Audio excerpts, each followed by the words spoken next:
Hey guys, so I wanted to start sharing some of the testimonials that I've been receiving from clients, but also from folks in the audience who I've been interacting with over email, whatever it is.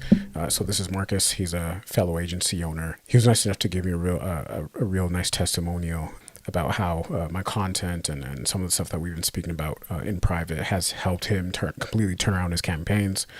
I cut some stuff out of respect for his privacy and his business, of course, as I would always do.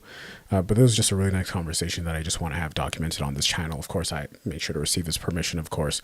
We also had a really long, like hour plus conversation. I helped him craft a really juicy, no-brainer 2.5K offer that he's now pushing and really help him moving along. But in this conversation, you'll hear him talk a lot about the challenges he was having, and then also the specific results he was able to start seeing, more so in terms of the progress of his campaigns and his success as an agency owner. So thanks again, Marcus. Hope you guys enjoy. I mean, even in a week, I've been going through, especially the 7 hour, the 7 hour course video you did. Yeah, I mean, it's been only maybe a week or two. I discovered you on YouTube.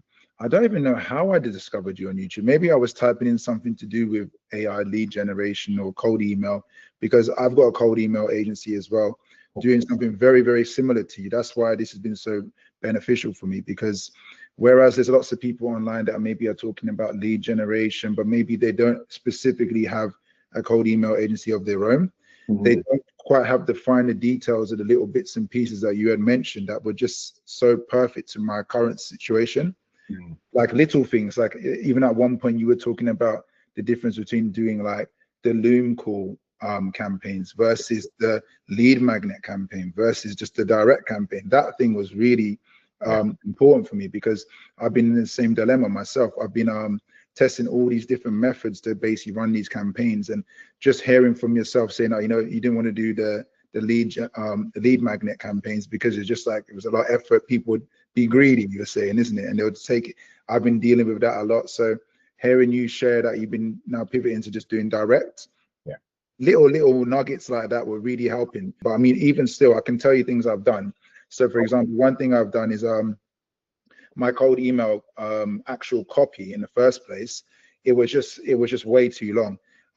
It was just way too long. And I started looking at your one, and I liked the way that you had kind of got more to the point a lot sooner. And so as a result of that, I started to basically do a kind of a similar fashion again, me just get straight to the point a lot sooner, be a lot more specific, because like it's nuances. Like I was doing a lot of the things you're doing, but the nuances, like for example, you were talking about, rather than just saying leads, say what specific like leads you're going to be getting them, rather than you're trying to contact business owners. It's like you're saying that the hiring managers, these little specifics are the little things that I've started to implement into my cold email campaigns as well. And I am noticing that different results as a result of doing that. Even like things like you were talking about, like getting the volumes up, I've been trying to get I'm about 500 a day. But you're talking about, it has to be 1,000 a day, or it's not even worth it. So things like that were interesting for me. I mean, one of the major things that I pinpointed that I was doing wrong is the targeting. My targeting, like, you're talking about general, B2B SaaS. Yeah, that was me. I was just basically doing B2B SaaS. It was even worse than that. It was just like IT. When you go to Apollo and you just literally have a IT, I was literally just doing IT thinking that should be okay. Now, after hearing you, realizing I need to really, really get deep down and specific. So now I've gone to like software development companies specifically. And even then, like I'm doing a little bit of the lead qualifying and, scoring, because I saw that you were doing it on the Clay workflow. I'm doing that on the Clay as well, to make sure that even though I put software and things like that into Apollo as keywords, even after getting into Clay, now I'm starting to use the prompts to basically say, okay, go through that, tell me which one of those are bespoke software development companies, and then tell them it's breaking down that list even further to like almost sometimes 25 to 30% of it. Which made me realize that if I was contacting the rest of them, I'm not going to get a positive reply. Because it's not relevant. Because when you go through them, they're like platforms, or they're like, some SaaS website that basically is only selling a subscription at a cheap price, which I'm not going to be able to really be relevant for them, isn't it? If I'm charging thousands of pounds for, services. So these little nuances that I've been picking up on has really made a big difference on my campaigns. And obviously also like talk about the money side of things as well, you know, you spurring on, seeing your progress so quickly, it made me feel like, okay, fine, and let me just follow suit and kind of do similar things. Like you said, like Q1, Q2, Q3, Q4, should be able to move through those different patterns. And it's definitely motivated me to like, you know, step it up and, you know, go ahead and actually start generating more money, you know. I did about 3 or 4 case studies for some people. It was a 90-day campaign. I did get some good results with them, but since then, I haven't really been pushing those case studies hard enough. That's another thing that you mentioned, like the success multipliers. That was another big thing I took away from your videos. The success multipliers might have been one of the factors as to why I was having a hard time closing people on retainers. Because I realized I didn't have any. I've got a YouTube channel, I've got TikTok channel, I've got all that there, and I haven't put any videos out yet. And I'm realizing, like you were mentioning, that the success multipliers is that I need to start putting out some YouTube videos just to be able to be, you know, differentiate myself from all the other agencies that maybe aren't doing that. You understand?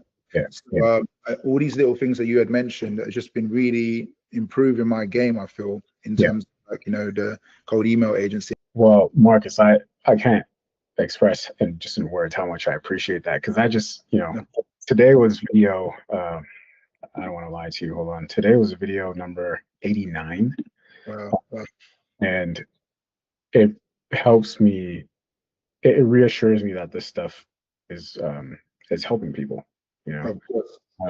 because for the first, you know, 60 days or so, when I would get like 0 to 10 views per video, this was just so that I could point my clients to something, or that when they would search up, you know, Pablo Milandu or Marcus, they'd find something.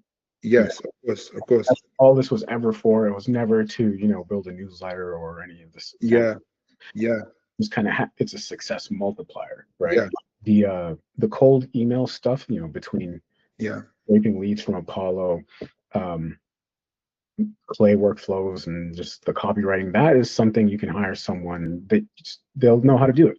But it's all the stuff around that. Like it's like okay, what do we do with the case studies? You know, how do we compete? How do we make it so that we're not competing with anyone? Okay, the success multipliers. You know, how do we structure offers to get people to actually buy them and they don't know us? Like, how do we do those things so we can actually get this thing off the ground and take it from a pipe dream into this actual thing, right? That's the stuff that, which is what I'm writing down. Like, that's the stuff that I find that people, number one, that takes anyone from 0 to hero. But it took me personally from 0 to hero. But I know the kind of support that I needed when I first started. It looks a lot like the videos and the emails and just calls like this. So I'm happy to converse with you in this way. That's why I appreciate. That's why I wanted to give you this testimony, because I just really appreciate the fact that you just openly put it out there. Because I've been scrounging across the internet and listening to this guru and that guru and all these different people, and then it's most of the time it's behind a paywall. And even when you get through the paywall, it's kind of like, you know, they're still only sharing bits and pieces, because maybe they're trying to hold back some stuff. Like, you know, you mentioned about, oh, you felt like some people taught you some stuff, but then held back some stuff maybe because they didn't want to breed competition. You know where I'm coming from? So basically, I was just really appreciative that you just kind of revealed certain things that I still wasn't able to get from very popular YouTube gurus in the space. And you just kind of put the puzzles together, you know, for me. So that really was helpful.